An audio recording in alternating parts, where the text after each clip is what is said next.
Dibdiban pa rin ang pagsasanay ng ating pambansang kamahong si Manny Pacquiao sa Los Angeles sa California. Yan ay para sa ikaapat na paghaharap nila ni Juan Manuel Marquez. Pero hindi pa man nagaganap yung sagupaan na yan, ay humihirit na si Pacquiao na agad ng isang laban bago mag-eleksyon 2013. Makita po muna tayo kay Lala Roque. Saksi ang wildcard gym sa Los Angeles, California sa di pa rin matinag na pag-iensayo ni Manny Pacquiao. Desidido si Pacquiao na ibalik ang dati niyang bilis at stamina bago ang sagupaan nila ni Juan Manuel Marquez sa Desyembre.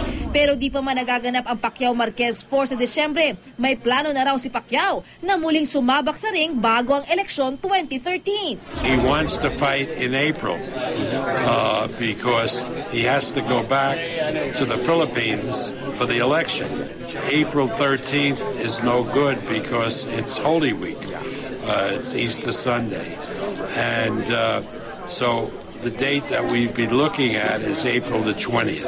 Ano't ano man ang desisyon ni Pacman, todo suporta ang mga nakapaligid sa kanya. Kabilang na ang 8 taon ng sparring mate ni Pacquiao na si Ray Beltran ng Mexico. Si Ray Beltran nakikisabay rin ngayon sa tindi ng training ni Pacman para sa laban sa Desyembre. Nagkatuwaan pa sila sa pagpapakita ng forma. Lala Roque, nakatutok, 24 oras.